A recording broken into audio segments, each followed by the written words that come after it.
છોટાઉદેપુર જિલ્લા પંચાયતની સામાન્ય સભામાં વિરોધ પક્ષના નેતાની ચેમ્બર ન હોવાને લઈને હોબાળો અને વિવિધ મુદ્દાઓ પર રજૂઆતો થઈ હતી. છોટાઉદેપુર જિલ્લા પંચાયતની સામાન્ય સભા આજે ભારે હોબાળા અને ચર્ચા વચ્ચે ખેંચાઈ હતી. સામાન્ય સભામાં આમ આદમી પાર્ટી દ્વારા પ્રજાના વિવિધ પ્રશ્નો અને સમસ્યાઓ અંગે રજૂઆતો કરવામાં આવી હતી, તો બીજી તરફ હોદ્દેદારોના લિસ્ટમાં નામ હોવા છતાં વિરોધ પક્ષના નેતા માટે ચેમ્બર ફાળવવામાં ન આવતા આપ દ્વારા ભારે હોબાળો મચાવવામાં આવ્યો હતો. છોટાઉદેપુર જિલ્લા પંચાયતની સામાન્ય સભા શરૂ થતાની સાથે જ વાતાવરણ ગરમાયું હતું. એક તરફ પ્રજાકીય સમસ્યાઓ અને ગામડાઓમાં વિકાસના કાર્યોને લઈને ચર્ચા થઈ હતી, તો બીજી તરફ વિરોધ પક્ષના નેતા રાજેશ રાઠવા દ્વારા શાસક પક્ષ ભાજપ સામે આકરા પ્રહારો કરવામાં આવ્યા હતા. સભા દરમિયાન મુખ્ય આકર્ષણ અને વિવાદનું કેન્દ્ર વિરોધ પક્ષના નેતાની ચેમ્બરનો પ્રશ્ન બન્યો હતો. સભા હતી તો કહેતો તો કયા કયા ઠરાવ પસાર થયા છે અને શું રજૂઆત થઈ?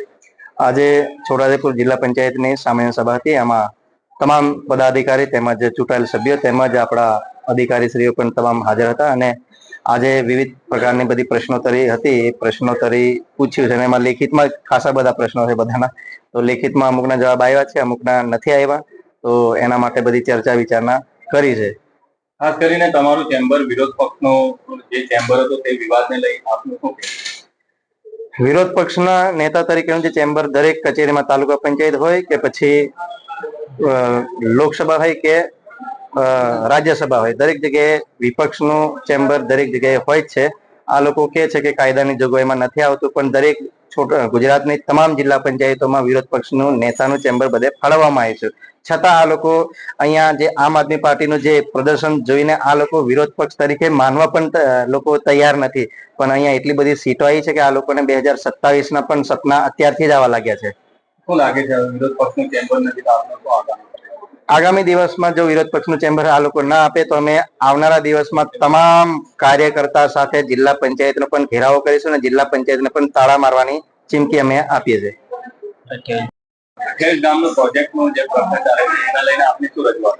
એના માટે અમે માન્ય જિલ્લા પંચાયત પ્રમુખ શ્રી તેમજ માન્ય જિલ્લા વિકાસ અધિકારી શ્રીને પણ અમે પ્રશ્ન કર્યો છે. 28 ગામો વિશે જે અમારા જે કવાંટમાં 28 ગામડાઓમાં જે લોકોના દરેક મોડે 28 ગામમાં શું થશે, 28 ગામમાં કેવું થશે, હવે લોકોનું શું થશે, એ જે બધી ચર્ચાઓ જે ચાલી રહી છે અને કેટલીક એજન્સીઓ ત્યાં વિધાઉટ પરમિશન વગર પણ ત્યાં કામે લાગી ગઈ છે.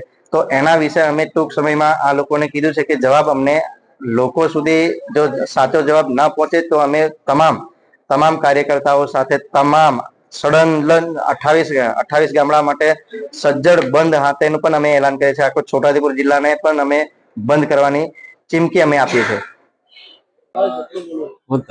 આજે સામાન્ય સભાની મીટિંગ હતી અને શું ઠરાવ પસાર થયા અને કયા છોટાઉદેપુર જિલ્લા પંચાયતની સામાન્ય સભા આજરોજ જિલ્લા પંચાયતના સભાખંડમાં યોજવામાં આવી, જેમાં તમામ સદસ્યશ્રીઓ ઉપસ્થિત રહ્યા.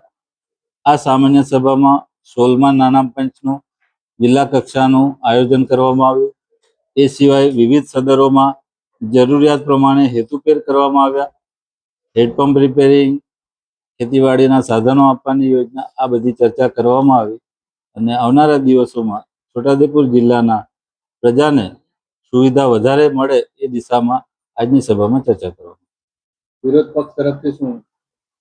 વિરોધ પક્ષ તરફથી રચનાત્મક સૂચનો મળ્યા છે, જે અમે સરકારમાં રજૂઆત કરી અને આ જિલ્લાની પ્રજાને વિરોધ પક્ષ અને શાસક પક્ષ સાથે રહીને સારામાં સારી સુવિધા કેમ આપી શકાય એ બાબતે અમે ચિંતિત છીએ.